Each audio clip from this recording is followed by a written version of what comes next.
నిర్గమకాండము 12వ అధ్యాయము. మోషే అహరోనులు ఐగుప్తు దేశములో ఉండగా యెహోవా వారితో ఇలాగ సెలవిచ్చెను. నెలలలో ఈ నెల మీకు మొదటిది. ఇది మీ సంవత్సరమునకు మొదటి నెల. మీరు ఇశ్రాయేలీయుల సర్వ సమాజముతో ఈ నెల దశమి నాడు వారు తమ తమ కుటుంబముల లెక్క చొప్పున ఒక్కొక్కడు గొర్రెపిల్లనైనను మేకపిల్లనైనను, అనగా ప్రతి ఇంటికిని ఒక గొర్రెపిల్లనైనను ఒక మేకపిల్లనైనను తీసుకొనవలెను.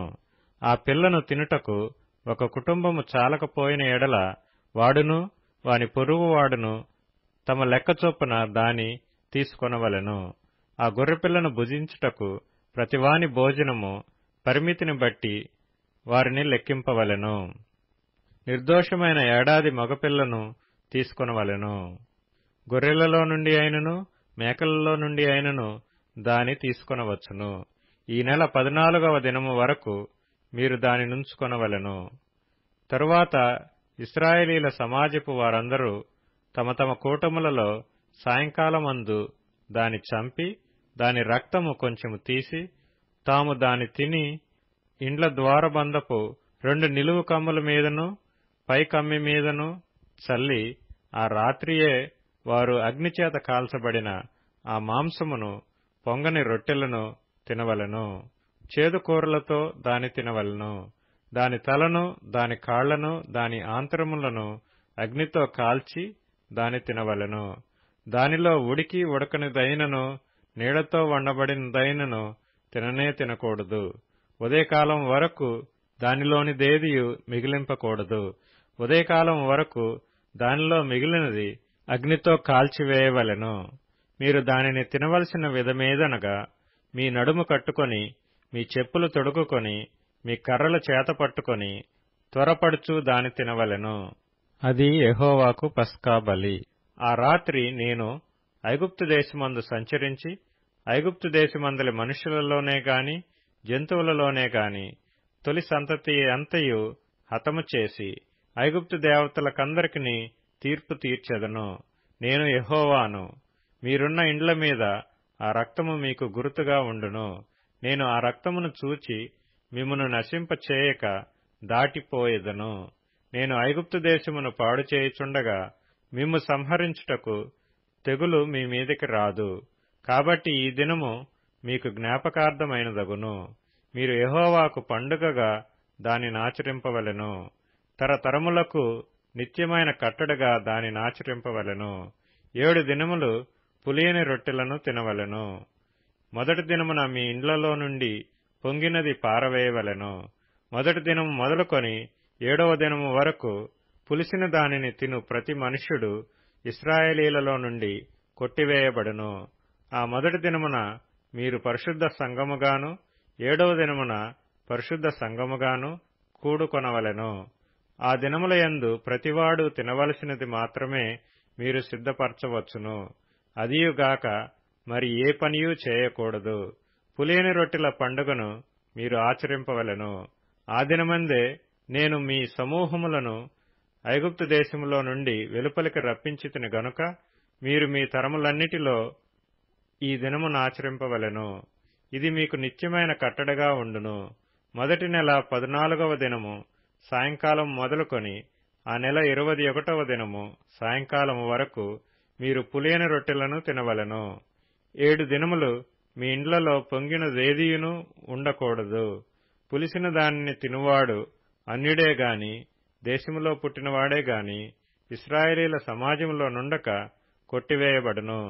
మీరు పులిసినదేదియు తినక మీ నివాసములన్నిటిలోనూ పులియని వాటినే తినవలెనని చెప్పుమనెను. కాబట్టి మోషే ఇశ్రాయేలీల పెద్దలనందరినీ పిలిపించి వారితో ఇట్లనెను. మీరు మీ కుటుంబముల చొప్పున మందలో నుండి పిల్లను తీసుకొని పస్కా పశువును వధించుడి.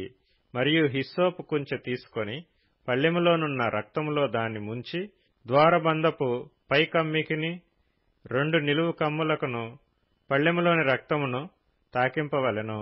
తరువాత మీలోనెవరునూ ఉదయము వరకు తన ఇంటి ద్వారము నుండి బయలు వెళ్లకూడదు. యెహోవా ఐగుప్తీయులను హతము చేయుటకు దేశ సంచారము చేయుచు ద్వారబంధపు పై కమ్మి మీదను 2 నిలువు కమ్ముల మీదను ఉన్న రక్తమును చూచి యెహోవా ఆ తలుపును దాటిపోవును.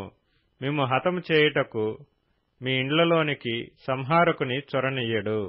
కాబట్టి మీరు నిరంతరము మీకును మీ కుమారులకును దీనిని కట్టడగా ఆచరింపవలెను. యెహోవా తాను సెలవిచ్చినట్లు మీకిచ్చుచున్న దేశమందు మీరు ప్రవేశించిన తరువాత మీరు దీనిని ఆచరింపవలెను. మరియు మీ కుమారులు మీరు ఆచరించు ఈ ఆచారమేమిటని మిమ్మును అడుగునప్పుడు మీరు ఇది యెహోవాకు పస్కా బలి. ఆయన ఐగుప్తీయులను హతము చేయుచు మన ఇండ్లను కాచినప్పుడు ఆయన ఐగుప్తులోనున్న ఇశ్రాయేలీల ఇండ్లను విడిచిపెట్టెను అనవలెనని చెప్పెను. అప్పుడు ప్రజలు తలలు వంచి నమస్కారము చేసిరి. అప్పుడు ఇశ్రాయేలీలు వెళ్లి అలాగు చేసిరి. యెహోవా మోషే అహరోనులకు ఆజ్ఞాపించినట్లే చేసిరి. అర్ధరాత్రి వేళ జరిగినదేమనగా, సింహాసనం మీద కూర్చున్న ఫరో మొదలుకొని చెరసాలలోనున్న ఖైదీ యొక్క తొలిపిల్ల వరకు ఐగుప్తు దేశమందలి తొలిపిల్లలనందరినీ, పశువుల తొలిపిల్లలనన్నిటినీ యెహోవా హతము చేసెను. ఆ రాత్రి ఫరోయు అతని సేవకులందరూ ఐగుప్తీయులందరూ లేచినప్పుడు శవము లేని ఇల్లు ఒకటైనను లేకపోయినందున ఐగుప్తులో మహాఘోష పుట్టెను. ఆ రాత్రివేళ ఫరో మోషే అహరోనులను పిలిపించి వారితో, మీరును ఇశ్రాయేలీయులను లేచి నా ప్రజల మధ్య నుండి బయలువెళ్ళిడి. మీరు చెప్పినట్లు పోయి యెహోవాను సేవించుడి. మీరు చెప్పినట్లు మీ మందలను మీ పశువులను తీసుకొని పోవుడి. నన్ను దీవించుడని చెప్పెను. ఐగుప్తీయులు మనమందరము చచ్చినవారమనుకొని తమ దేశములో నుండి ప్రజలను పంపుటకు త్వరపడి వారిని బలవంతము చేసిరి. కాబట్టి ప్రజలు తమ పిండి ముద్దను తీసుకొని అది పులియక మునిపే పిండి పిసుకు తొట్లలో దానిని మూట కట్టుకొని తమ భుజముల మీద పెట్టుకొని పోయిరి. ఇశ్రాయేలీయులు మోషే మాట చొప్పున చేసి ఐగుప్తీయుల యొద్ద వెండి నగలను బంగారు నగలను వస్త్రములను అడిగి తీసుకొనిరి. యెహోవా ప్రజల ఎడల ఐగుప్తీయులకు కటాక్షము కలుగచేసెను గనుక వారు వారికి కావలసిన వాటిని ఇచ్చిరి. అట్లు వారు ఐగుప్తీయులను దోచుకొనిరి. అప్పుడు ఇశ్రాయేలీయులు రామసేసు నుండి సుక్కోతుకు ప్రయాణమైపోయిరి. వారు పిల్లలుగాక కాల్బలము 6,00,000 వీరులు. అనేకులైన అన్యజనుల సమూహమును, గొర్రెలు, ఎద్దులు మొదలైన పశువుల గొప్ప మందయును వారితో కూడా బయలుదేరెను. వారు ఐగుప్తులో నుండి తెచ్చిన పిండి ముద్దతో పొంగని రొట్టెలు చేసి కాల్చిరి.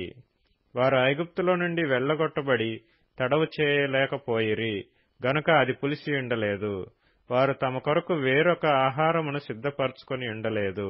ఇశ్రాయేలీయులు ఐగుప్తులో నివసించిన కాలము 430 సంవత్సరములు. ఆ 430 సంవత్సరములు గడిచిన తరువాత జరిగినదేమనగా, ఆ దినమందే యెహోవా సేనలన్నీయు ఐగుప్తు దేశములో నుండి బయలుదేరిపోయెను. ఆయన ఐగుప్తు దేశములో నుండి వారిని బయటకు రప్పించినందుకు ఇది యెహోవాకు ఆచరింపదగిన రాత్రి. ఇశ్రాయేలీయులందరూ తమ తమ తరములలో యెహోవాకు ఆచరింపదగిన రాత్రి ఇదే. మరియు యెహోవా మోషే అహరోనులతో ఇట్లనెను, ఇది పస్కా పండుగను గూర్చిన కట్టడ. అన్యుడెవడనూ దాని తినకూడదు. కాని వెండితో కొనబడిన దాసుడు సున్నతి పొందినవాడైతే దాని తినవచ్చును. పరదేశీయు, కూలికి వచ్చిన దాసుడును దాని తినకూడదు. మీరు ఒక్క ఇంటిలోనే దాని తినవలెను. దాని మాంసంలో కొంచెమైనను ఇంటిలో నుండి బయటకు తీసుకొని పోకూడదు. దానిలో ఒక్క ఎముకనైనను మీరు విరువకూడదు. ఇశ్రాయేలీల సర్వ సమాజము ఈ పండుగను ఆచరింపవలెను. నీ యొద్ద నివసించు పరదేశి యెహోవా పస్కాను ఆచరింపగోరిన ఎడల అతనికి కలిగిన ప్రతి మగవాడు సున్నతి పొందవలెను. తరువాత అతడు సమాజములో చేరి దానిని ఆచరింపవచ్చును. అట్టివాడు మీ దేశములో పుట్టిన వానితో సముడగును. సున్నతి పొందనివాడు దానిని తినకూడదు. దేశస్థునికిని మీలో నివసించు పరదేశికిని దీని గూర్చి ఒకటే విధి ఉండవలెనెను. ఇశ్రాయేలీలందరూ అలాగు చేసిరి. యెహోవా మోషే అహరోనులకు ఆజ్ఞాపించినట్లు చేసిరి. యెహోవా ఇశ్రాయేలీలను వారి వారి సమూహముల చొప్పున ఆనాడే ఐగుప్తు దేశములో నుండి వెలుపలికి రప్పించెను.